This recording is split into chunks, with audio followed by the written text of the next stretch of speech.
name is Andrea Gallagher. I've been with RNDAO for a long time. Daniel and I started it about 3 years ago. My background is in software design and user research. And I am fascinated by these problems of collaboration. And that's why I'm really interested in identity as a space. And I'm going to hand it actually to Philip, and maybe we do like Philip and then Duke and Grace and then David. Hi, I'm Philip Sheldrake, Unnamed Labs. Our company looks to bring Web3 to life biomimetically.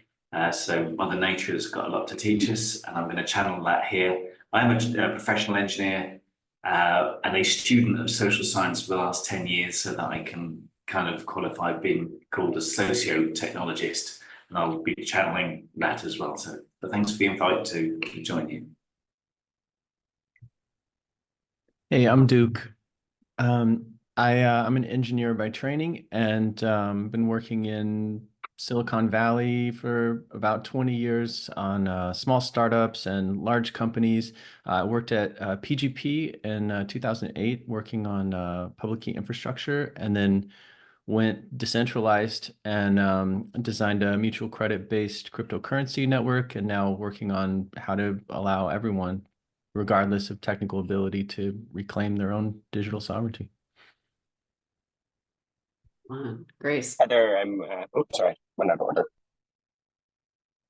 Let's go with Grace. I'm Grace. And then David. Yeah. I'm Grace. I've been working on democracy and DAOs for a while, maybe a really long while. There's a story about being abducted to RWAT, for those of you who know what that is, which got me involved in understanding the gap between what's actually available and what Web3 thinks is available in terms of identity. And I've been working on non-monetary economics as the basis for democracy, and reputation is a part of that. So that's me. Now, David. Hi, thanks again for the invite. My name is David Snyder. I'm about to park and step out of the car, so I'll be on video for the duration of the panel. I'm one of the co-creators at Lit Protocol, which is a decentralized and programmable key management network. This touches identity in a number of ways, both in the context of providing accessibility to key material to individuals without having to trust a centralized custodian. And the system is also used extensively in the context of private data for the purpose of storing user-owned data on the open web, like encrypted verifiable credentials.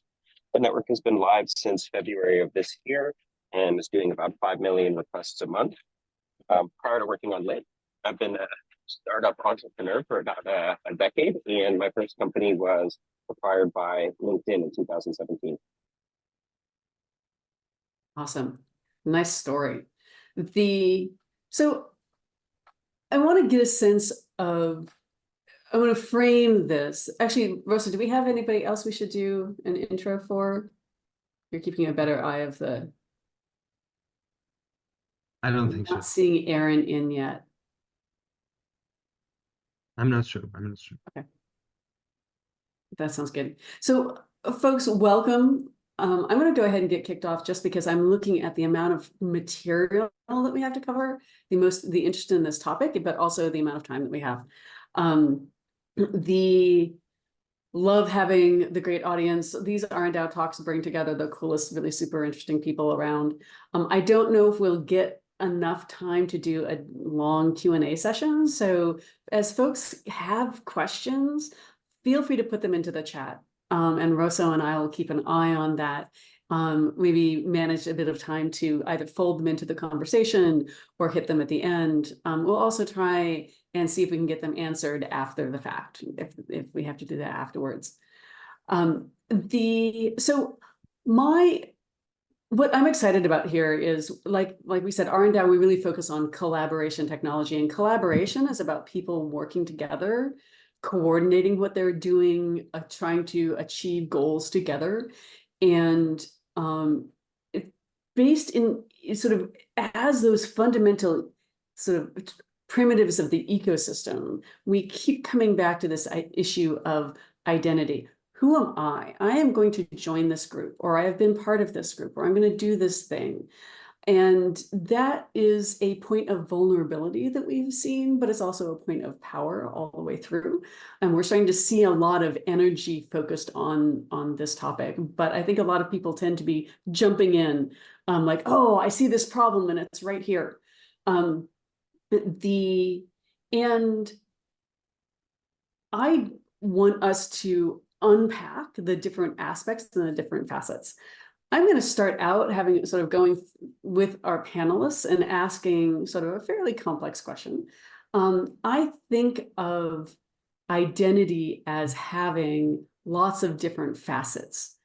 And in fact, some of the really early sort of internet work done by, Dana Boyd back in the day was talking about how people on the internet create multiple identities and play with those and build them up. And I'm interested in how the different dimensions that matter in identity get folded together. So I'm going to challenge each of our panelists here to talk about which facets they think are the critical ones. I was thinking in terms of like which one is most important, but maybe you'll say that here's two that need to be traded off or need to be integrated. So I think about facets like privacy. I want to have my identity out there, but not all the time and not all parts of it. Security. I need to make sure that my identity is not going to be taken and used by somebody else. I need to be able to recover it. How do I prove again that I've this person who was in the past? I want to use my identity to build reputation. At the same time, maybe reputation is the thing that builds identity. We worry about sibyl attacks, this idea of like splitting wallets, of having multiple identities. Does it matter? How does it matter? And portability. How do I move it between the places and the spaces where I've created that? Those are my idea of facets. I'm also, if somebody in the panel, you have others, feel free to add, but I'd like to hear from each of the panelists, and we're going to go around just quickly and say like, oh, here's the facets I care about most. And we'll go around for quick answers, and then I think we'll go back to each of you to explain why that one is. So let's do that introduction. I think I have seen Evan join, and maybe Evan, if you're on there, let's hold that in as a sound check. And Yes, absolutely. Thanks everyone for being here. And when I hear the words facets and identity, I think of the multifaceted world of on-chain identity that our team at Disco makes possible. I think you can probably hear me loud and clear based on the smiles and nods of recognition. So happy to get started if it's appropriate for me to kick off now. Yes, go ahead. So at Disco, or for you, what do you think is the most important facet that you really need to pay attention to? So at Disco, when we talk about facets of identity, we mean identifiers, names that we go by, and metadata, the data that describes them that can be signed on behalf of or signed by that identifier and its associated key.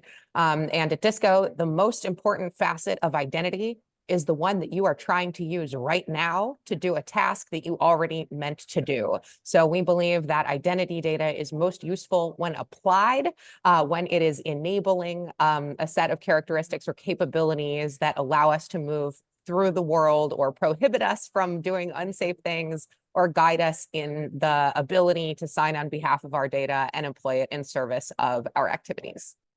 Yes, interesting. Okay. I'm going to hop to a different perspective. One of the things that I was noting is that in this panel, we have people from lots of different perspectives. We have like three builders. We've got, social scientists. We've got folks who are focusing on DAOs as communities. So I'm excited to bring those perspectives together. So I'm going to hop to Grace.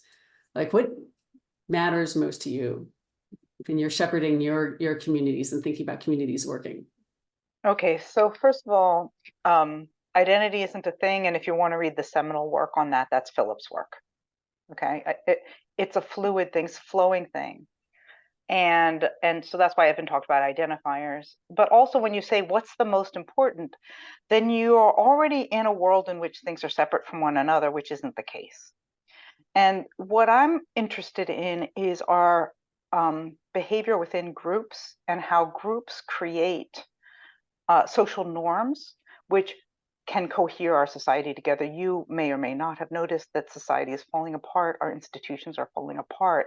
And part of that is this rampant individualism and the idea that you can do whatever you want, and like, I'm individual and my actions don't affect you. And I think that this is an experiment in human history. This is the first time in human history that people have not had a religion or culture to tell them stuff.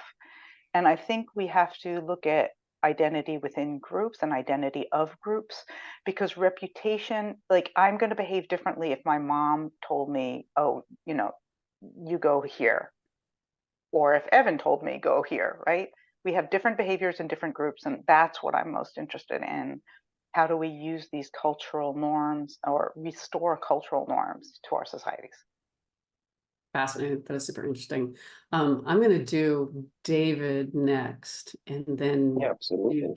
Yeah, go ahead. Amazing question. Hey everybody, I'm David, one of the co-creators of Lit Protocol.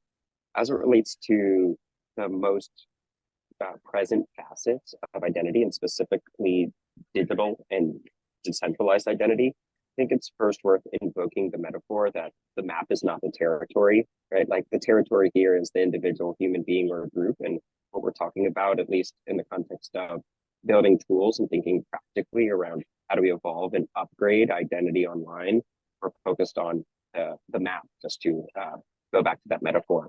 So within that, the tool set, the two facets that I'm particularly interested in is one is, and this is a core one, I think, to our space broadly, is accessibility to key material.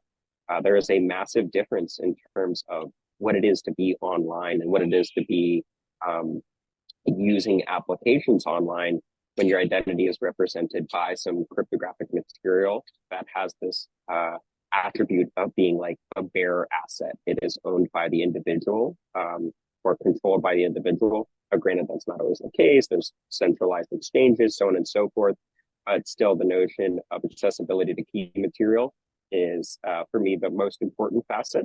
And then a fast follower, a second facet, would just be a re-articulation of how folks think about privacy.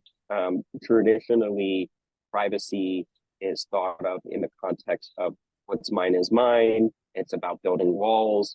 Let me have my data for myself.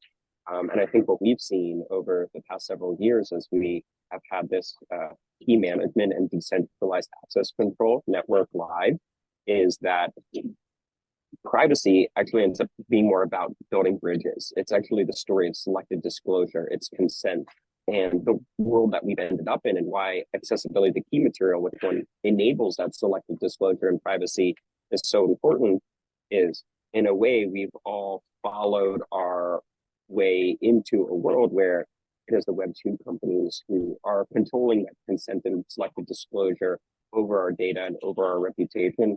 Now, granted, there's an exciting but small kind of revolutionary force happening in Web3 and crypto broadly. But I do think that, and maybe we'll get into this later on with machine intelligence continuing to expand its capacity. But I do think we are at a pivotal moment in terms of people being able to move the seat of control from somebody else to themselves, which starts with a key and then is followed up with the ability to selectively disclose and share information about oneself in this kind of map of that individual online. It's awesome that building the bridges and is a fascinating approach. And the Duke, and then I'm gonna actually, maybe Philip, I'm gonna ask you a separate, larger question. But Duke, yeah, what's your most important facet that you're worried about? Okay.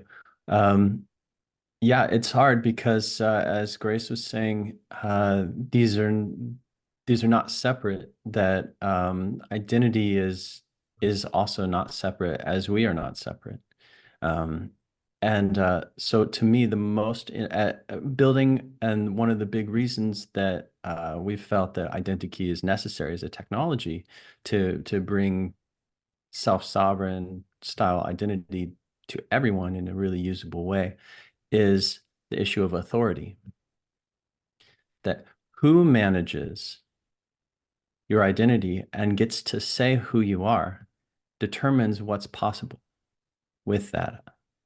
Like what you are allowed to do online, what you are allowed to do in our digital world, which is the most potent method of connecting and collaborating, is through the internet, through the digital medium. And yet we're using platforms that are closed. So we get invited into a walled garden, and we are allowed to do what the corporation generally that's created that has determined you're able to do online. It is a closed system. And so then going beyond that into the actual solution space, then the way to own yourself, the way to self-verify is with cryptographic keys. Generally, that's the most secure way. And so then how do we work with verifiability? How do we know who has said something is actually who said that? How do we do this verifiability? And so it solves that very neatly, but then the second aspect that's the most important is recoverability, because taking massive responsibility for protecting information like a key is a big lift for the majority of humanity.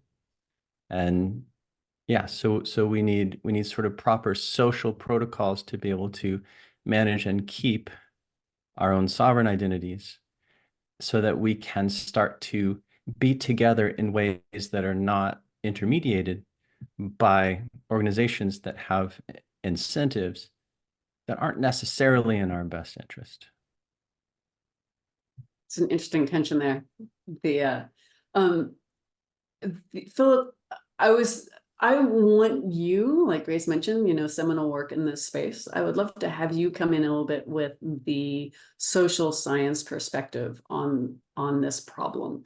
We tend, a lot of us here, myself and other people in the panel and the audience, have this very computer sciencey background. We're engineers.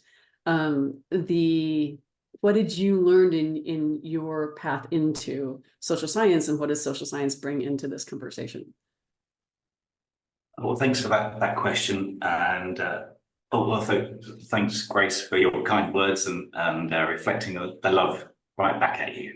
I've been speaking and working in this field for long enough now to know how many hours I've wasted talking past other people, because identity is such a big thing that you can both think that you're talking about it together for a couple of hours, and then you realize you've been talking about fundamentally different conceptualizations of what you think identity is in your context. So with that in mind, I would just perhaps point out that already I sense that we're having conversations on two levels.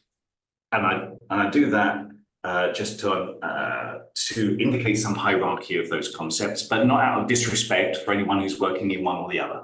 I am a builder, I am an engineer. So love to everyone, again, who's out there trying to make the world a better place, pro-social, human flourishing, living in harmony with all the other species on the planet. We all want that. It's just that some of us are doing work at the moment that's incompatible with how social scientists conceptualize human flourishing.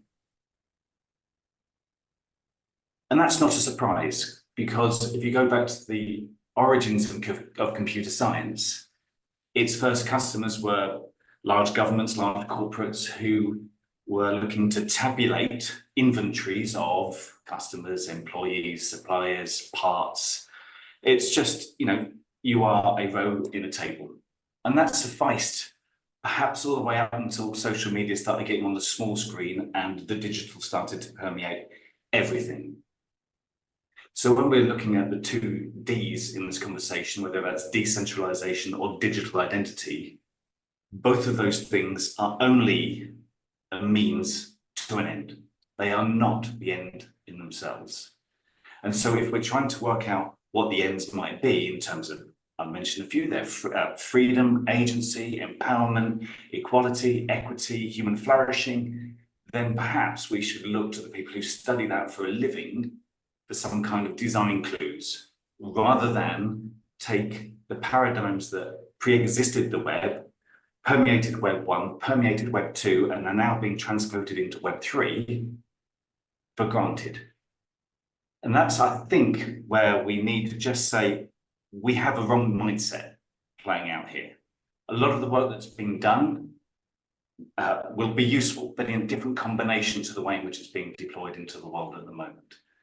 And I think that fundamentally comes down to a paradigm clash between computer science and social science. And it's almost impossible to identify something those two paradigms have in common. That's how much they clash. And yet we have no choice, if we are about Web3 and the decentralized web more generally, about trying to make the world a better place, then we need to take clues from those people who've made that their life's work. Philip, at the risk of being provocative, are you able to share an example of where you see that misalignment in the Web3 space as it relates to identity? Well, I think digital identity isn't all that different in the Web3 space or the Web2 space. It thingifies the human being. It wants to make the human legible to the system, as opposed to social scientists understanding it's important to make ourselves legible to each other first and foremost. So in many ways, we've just picked up the paradigm of digital identity and we're just transcoding it into Web3, much like we did with capitalism. We're just repeating the same patterns. And if you repeat the same patterns and expect different outcomes, you're more optimistic than I am.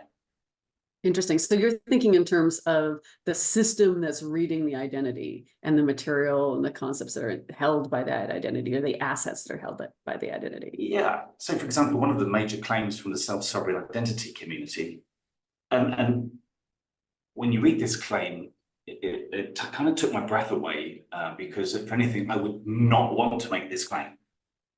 But they claim that the set of protocols that they've assembled work just as well for inanimate objects as animate objects, life, people, human beings. So what they're basically saying, if you want to paraphrase that, they're saying, you, everyone on this call, you're just like a smart thermostat. Well, I think we all know that we have deeper qualities as the most intelligent and cooperative species ever to walk the earth, that we're slightly smarter than a smart thermostat. Certainly mine so far. Yeah. I love this this discourse, Phil. Thank you so much for sharing, these opinions. And I think it's really helpful to get tangible. So, if an identifier, if making, a discrete party, let's say human being, legible to or unique to be able to interact with a smart contract using a key pair, if that is not a helpful way forward, if key material in the hands of citizens is the opposite of working toward well-being, then what form factor would you guide us to explore? Well, thank you for that question. There's always a burden on someone who's coming with a critique to have something to go, no, this is how it should be done, right? Here's what I made earlier.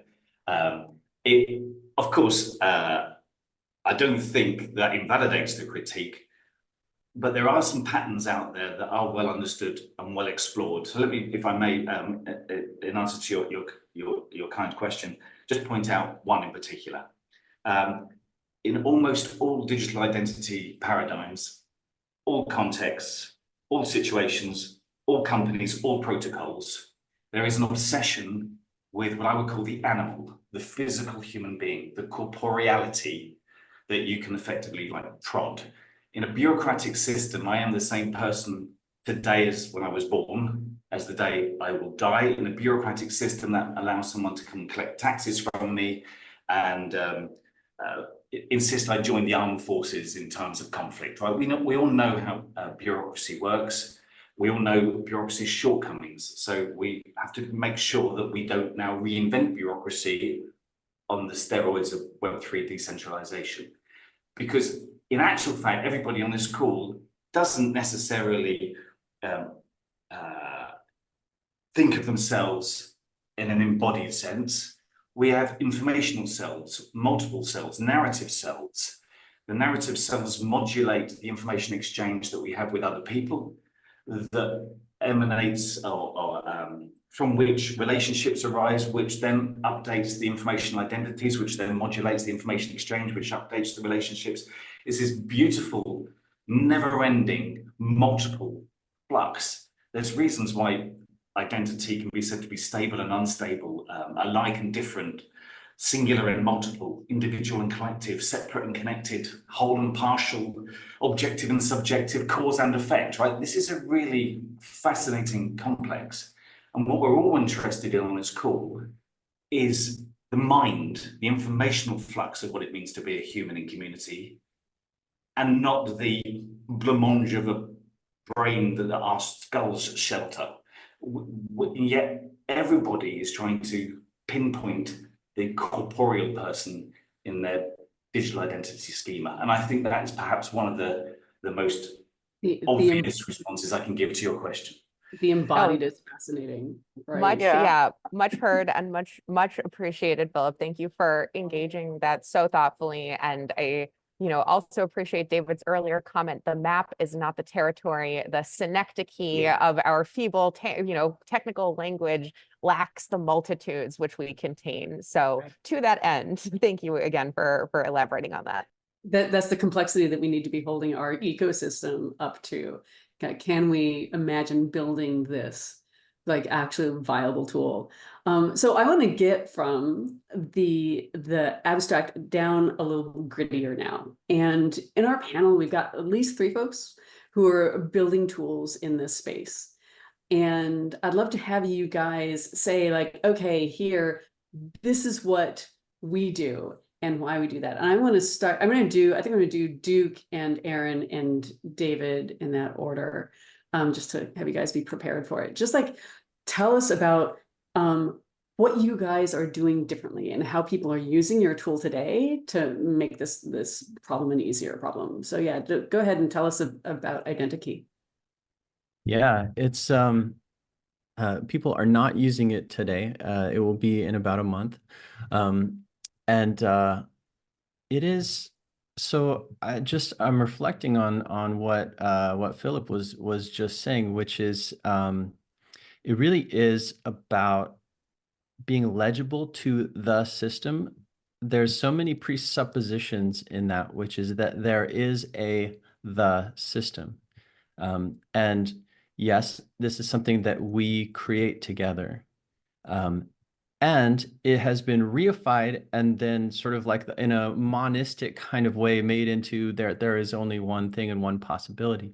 And so the set of technologies that we're putting together is made so that we have optionality in the way that we create not only individual sovereignty, which is there's one interpretation, which is me, mine, I'm fine, I'm separate, which is not what we're talking about.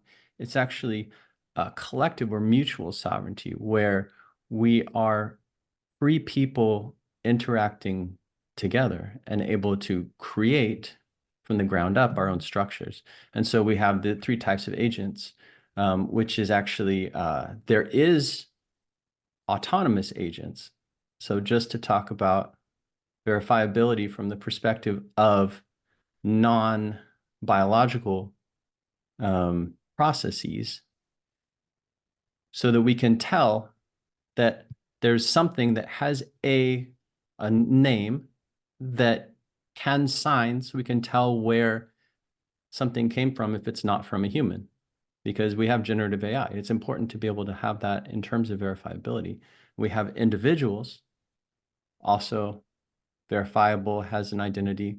And then we have collectives, where you can come together, multiple people and possibly other types of agents, other collectives and autonomous agents, and form a collective with governance. So this idea of a DAO that we see in Web3 that's still very nascent and often difficult to use the governance processes. But really, we're taking a user experience point of view and trying to make self-sovereign identity recoverable, accessible, permanent, in a way that you are not stuck in also one self, where you can create your personas and interact as you wish, which is, also the kind of bureaucratic, single taxing government kind of way of looking at a person as, okay, you got your social security number, we know who you are. I think about native traditions, and even in old China, like you would get to come of age and you would be old enough to choose a name for yourself. And it's really providing these degrees of freedom and pulling apart the kind of presuppositions that have made our society, I would say, in a lot of ways, stagnant at a very kind of fundamental level. Good stuff. Okay, David, tell us a bit about Lit Protocol. Absolutely. Yeah. So I'll put my hat on for a second. You can see what it says. Free the web. That's basically the idea of what we're up to. We essentially are guided. We've been working on this for almost 4 years, guided by a single prompt, and that prompt is, what is the most practical and secure way to accelerate towards a decentralized future? That has led us to build a decentralized e-management network. I'll just say one sentence about the technical aspects of it. If you want to look more into this, you can just go to the website. It is a network that manages e-material across a diverse set of node operators using something called multi-party computation threshold secret schemes. It is a method to store secrets, again, across different parties. And then as an additional security layer, this runs across a network of something called trusted execution environments, which is an encrypted virtualized machine. So each of these nodes is an encrypted VM, and inside of that VM is a part of this key that's shared, as well as a JavaScript execution environment. So developers can write programs that dictate how this distributed key will sign and encrypt. And it is through that programmable signing and programmable encryption that is not dependent on a single point of failure that developers and our partners have been building all kinds of really fascinating and powerful applications. I can give you a couple examples. So there's a number of teams that use the system to encrypt verifiable credentials about a given user. And those verifiable credentials are stored to open web systems like Filecoin and Arweave. And then that user can set a rule that dictates who is able to decrypt or see that data, kind of getting back to the selective disclosure and consent aspect. And the rules can be stored in public on blockchains. And then this network can validate that rule set and then provision the access, talking about the centralized access control. The same key management system can also be used for user keys. So talking about accessibility to key material that I brought up earlier, things like multi-factor authentication, passkeys, OAuth, signing in with Google, those have all been really, really powerful constructs that teams have built really fascinating both asset and identity wallets with. And then one other thing I'll mention in terms of the work ahead, this is less related to the core protocol and the work on the tools that we strive to provide to developers, and more related to open identity standards. As some of you may be aware, there's something called a chain agnostic improvement proposal. You can see them at chainagnostic.org. And I had the pleasure of being a co-author along with some of my colleagues on the team and across the industry on CAIP, Chain Agnostic Improvement Proposal 275 for domain wallets. This is an open standard, but we think that with this standard, it can provide a major upgrade to Web3 identity. And the insight is a very, very simple one. It is merely associating the name of an authenticator vendor, whether that is Coinbase, Fireblocks, Lit, MetaMask, Ledger, etc., with a human readable name, such as Alice.e, or in my case, David.lit.id, to enable people to essentially log in to applications with their self-sovereign identity with a human readable address.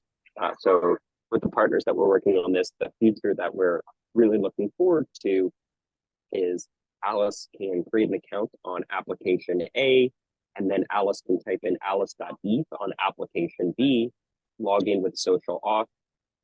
Thanks, Philip.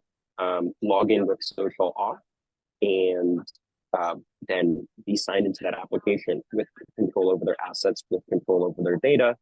And so I guess you could say our take here is that one of the next really practical upgrades in self-sovereign identity and Web3 identity is this account-based view of associating human readable names with accounts, and completing the conceptual product loop started by the team at the Ethereum name service, which allows you to receive things like crypto assets with a human readable address, and completing that loop, letting individuals log into applications and send crypto assets with a human readable address, and basically upgrading the user experience.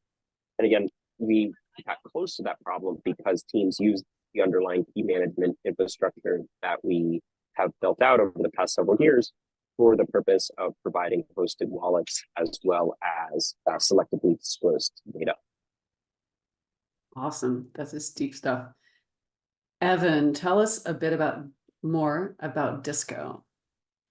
Wonderful. Thank you so much. And it is always fun to be able to follow David. We at Disco are big fans of the lit ecosystem, and the way that their decentralized signing has also brought new forms of verifiable credentials to the fore. At Disco, we're some of the first to make it possible to issue, request, disclose, and manage verifiable credentials with the same keys that you use on chain, whether you were using a wallet like MetaMask, or now more recently for folks who are signing in with Google. And we've predicated our core capabilities more recently on supporting our growth leaders, our ecosystem leaders who want to be able to understand and interpret the publicly accessible on-chain and off-chain identity that individuals create, as well as co-create with the brands and protocols that they utilize on-chain.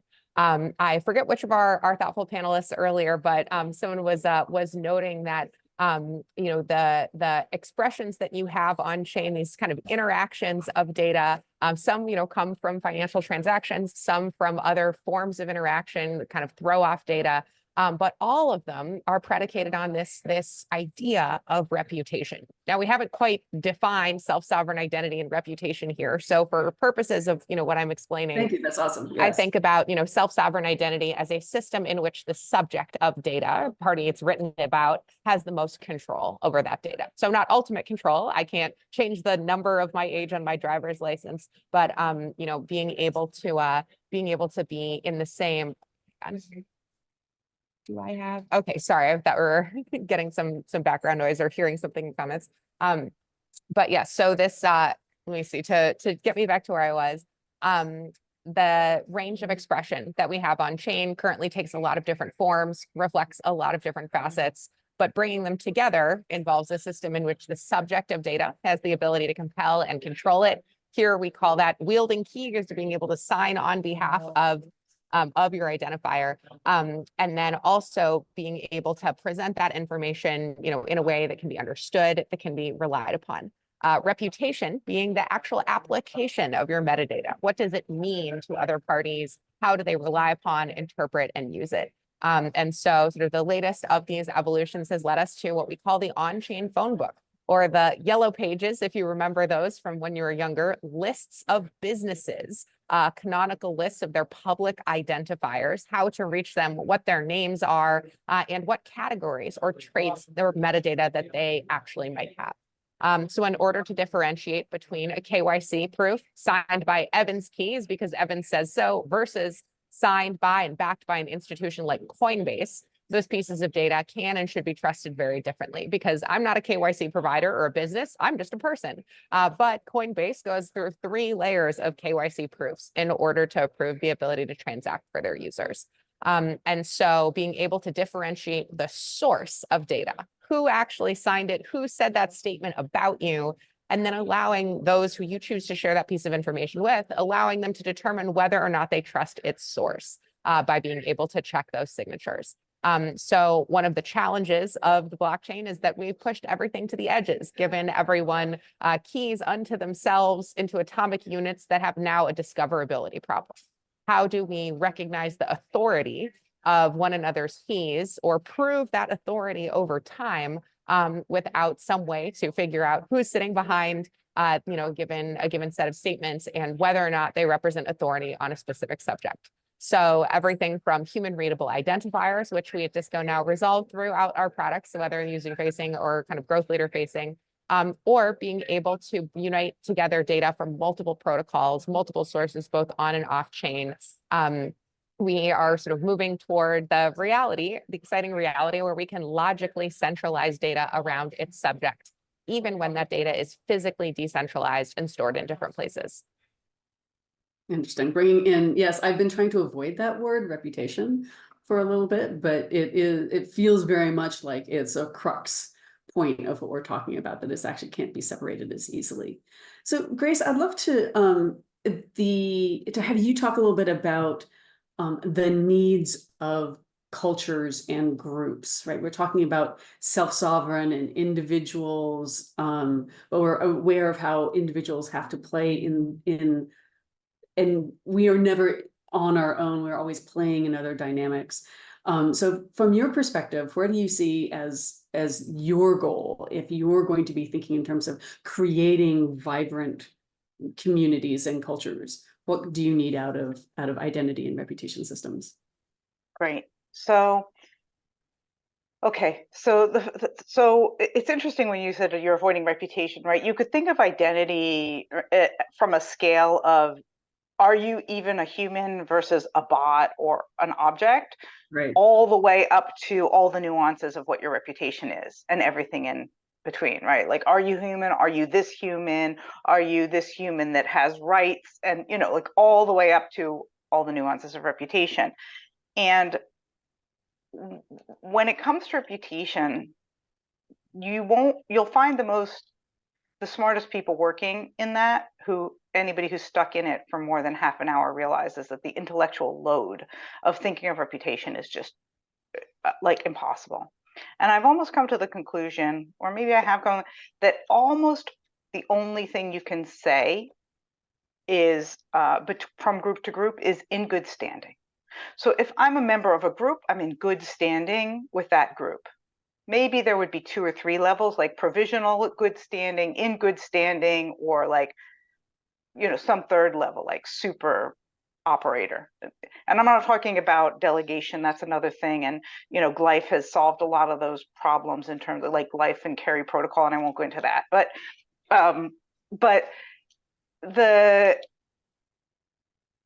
when we're talking about all of these alternative societies that we're creating, whether that's a DAO or an online community or a network state or some kind of like somebody whose country has fallen apart and can't get an identification, the problem is the same. It's something like, how do I know that this person is a member of an organization?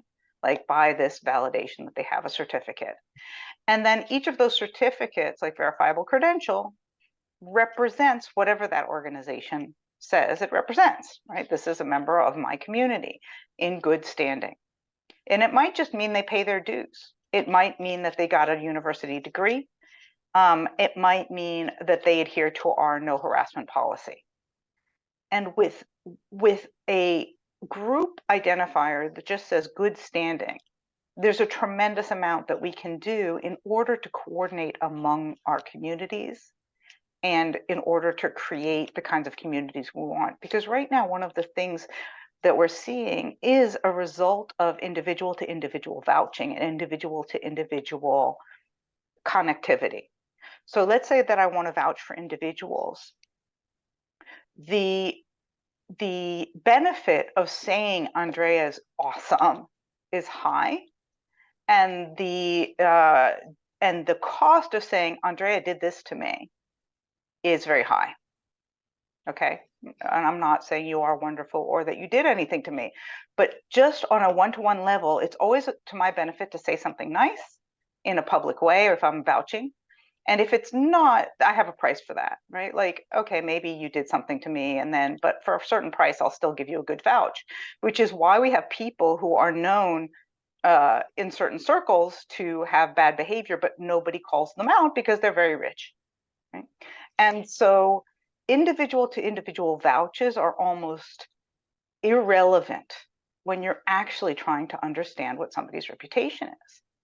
And that's why I believe that when we're talking about creating alternative societies and communities, having some sort of credential where a community can declare somebody in good standing and take away their good standing if they don't adhere to a code of conduct would be a huge upgrade to where we are today in the crypto space, where the ability to rug, mug, thug, drug is really high because you can always just move to another chain, you can move to another person, and your individual identity doesn't say a lot about you. You know, it just says how many tokens you've got, and those are, you know, transferable across bridges and, you know, those kinds of things. And so that's where I'm seeing group to group identity. And what that also allows us to do is operate as a group of organizations towards our own political ends. So we may want the right to privacy, but in most jurisdictions at this point, privacy is more or less illegal.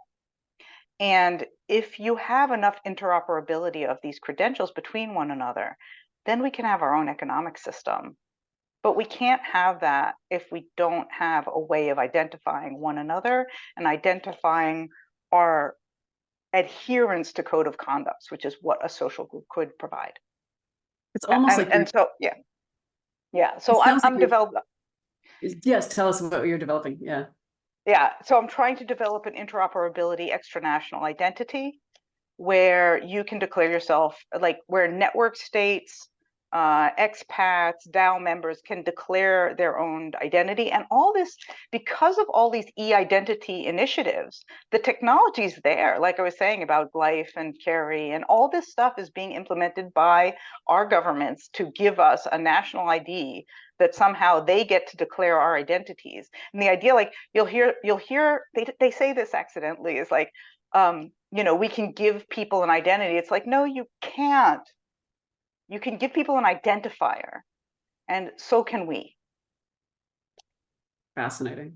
It sounds like you're also then talking about the idea of, you're talking about groups making decisions, groups saying somebody's in good standing or not, which almost creates like a group identity, a group's ability of signing something, of putting that, so which is a little bit like what Evan was talking about with Coinbase says, yes, they've applied the KYC to me, and that carries a certain weight to it.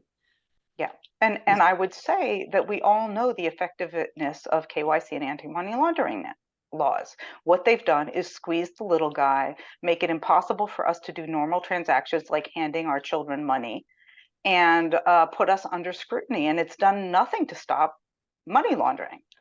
And so some of us may not want to live in a system that does that. I mean, you know, not me or anything. I love living where I'm constantly surveilled and told that my identity belongs to a national government that I didn't elect. Yeah, all the joys. So I love the fact that we're talking about very concrete, like interacting with the physical world, like Grace is talking about, like, hey, this is my like banking and where I get to live and where I'm being surveilled. And then we're also talking about, you know, floating between blockchains, which is a fairly, you know, all digital all the time kind of problem.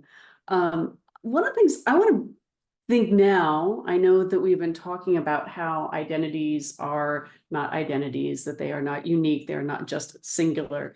But I need to start building myself an identity in this world, in the Web3 world and in the physical world. I'm really curious to go around. We've got about 10 minutes, but I want to hear the advice from each of you guys. If I'm one person and I need to start moving into this new world of this digital identity, what should I do? What do I need to think about? How do I have to do it right? What do I have to start building? What do I have to worry about? How do I recover it? Things like that. Evan, let's start with you and then sort of go around. I'll pick the next victim after you. Thank you. And I appreciate the, the challenging nature of this conversation and want to invite all those who are interested to keep it going, whether we can bring this to, a debate format in future environments, or even invite voices that might be even further, outside of the realm of our thought here. I really appreciate the opportunity for us to engage deeply. In terms of guidance that I would provide to others to perhaps explore a little further, if you're interested in the academic elements of identity, you actually mentioned the name of a researcher early on who is one of the people who best informed my early views of digital identity, Dana Boyd. Her work as part of the Microsoft research team out of Cambridge includes a number of books and scholarly articles, but definitely encourage you to look her up. She spells her name in all lowercase letters. I would also encourage you, just in your individual practice, to check out a quick blog post called The 7 Laws of Identity. This was written by a gentleman named Kim Cameron at Microsoft quite a few years ago now at this point. And though he has passed on the framework of his effort and the best practices, nearly a Hippocratic oath of the development of identity systems, provides helpful guidance and reminders for builders at all levels of the stack today, and may even help us to reach a little beyond the computer legible systems that we're contending with here, and challenge more of the formats that we have. So definitely, encourage you to do so. And if you have any questions or you're interested in poking around these topics further, please always feel free to reach out to me. You can find me online and on chain. Awesome. Who wants to go up next? Actually, David, so advice, but the other thing I want to pull in a little bit, you have a system where I can go and I can get my key and my key material and I start using it. Well, how do I use that? What should I do with it? So we're an infrastructure provider. At the end of the day, we provide an SDK. So there's in our GitHub, there's flipprotocol.com/awesome that has a bunch of really amazing projects that have implemented this. But yeah, I mean, there are certainly ways to get educated, to start getting verifiable credentials associated with one's name, to start buying digital assets. But for me, the state of alarm and continuing on some of Grace's excellent points is we're already in a position where with Web2, where the de facto assumption as it relates to identity data is that it is owned, there's one copy of it and it is owned by the application owner. And that is the situation in which we find ourselves. And I think we're all kind of figuring out, okay, how do we improve that? But to me, this goes from an exercise from, okay, we can make measured improvements against the status quo, to actually know there is a state of alarm. And I think the highest leverage place is to get involved in the context of building. And that state of alarm is from the fact that Web2 and Web3 started at very, very different times. Web3 was far behind Web2. But as it relates to artificial intelligence, the starting places are actually quite similar in terms of open AI, not the company, but open source AI and open infrastructure AI and closed AI, like the company OpenAI. I know that's plenty clear. And yeah, to that end, I just think for folks that are motivated and resourced to build, the recognition that this is actually a deeply critical kind of red zone time to work on infrastructure for self-sovereign identity, for user-owned data.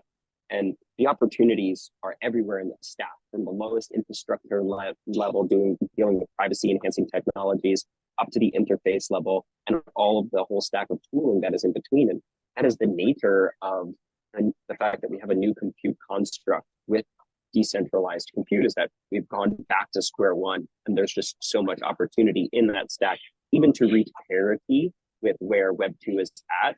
And it basically just I think got a lot more serious, at least in my mind, as soon as GPT-4 was released. That was a pretty decisive moment in our society from a before and after point of view.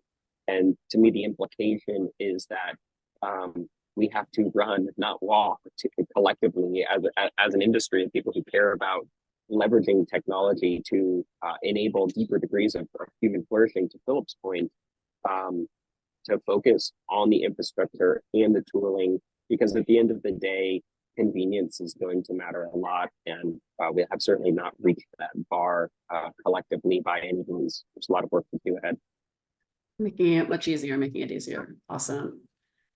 Duke, what's your advice to the individual to start using these new tools? It's a challenge right now. Like, to say, hey, go and get your own key and figure out what to do with it. I gave a talk on this subject, and it was there were a bunch of technologists in the crowd. I said, who here has their own wallet, keeps their own keys? Everyone in the audience raises their hand. I say, okay, who can tell me the best way to back up their key? Every hand went down. Like, the best practices are non-existent, really. And in the fall, I'll be able to make a recommendation, because we'll have our kind of trust minimized key recovery. But in terms of like what makes identity digitally start to be interesting from the perspective of a human, it is when it starts to become reputation. So reputation is sort of, you could say it's a measure of our connectivity. And when I created a trade network amongst people, real world exchange, as based on mutual credit, which if you've never heard of it, it's brilliant system without a centralized issuer. The piece that we were missing in order to have it be fully decentralized in a way that any community could spin it up was reputation. We had to sort of push the escape button, and as the creator of the platform, be the one who was assigning credit lines to people based on they'd submit their documents of their business. But if we had true peer-to-peer reputation within the particular community that they're a part of, it would be able to determine their credit lines and be able to handle bad actors, where we were having to, really, that was the majority of the business, was what do we do when people just get a bunch of stuff out of the network, draw on the goodwill of the community, and leave? And it's said that the history of decentralized protocols is the history of defense against sibyl attacks. Identity is the fundamental kind of locus of interaction with which to create reputation, which is the root of what we need to actually make trust systems amongst each other, trust minimized. Yeah. I know. Bring us in. Sorry, because Duke and I had some good conversations in Edge Esmeralda last month. And so I know he knows this, and I know that Grace knows this, and I'm pretty sure everybody in this call understands this. We are an autumn species. We are super cooperators, to actually drop the name of a fantastic book on the topic that actually goes into the game theoretical aspects of why we are the dominant species on the planet. So we should play to that. We should absolutely recognize that within community, we don't need the assistance of trustless technology. However, at scale, we've never really cooperated at a nation state scale, and we definitely haven't at a global scale, but we really, really need to right now. Really, because this is the first time as a species we're trying to grapple with global super wicked problems, right? So we need to adjust the scales a little bit here about where we're applying our clever technology. As super cooperators, indirect reciprocity is key to the way in which community works.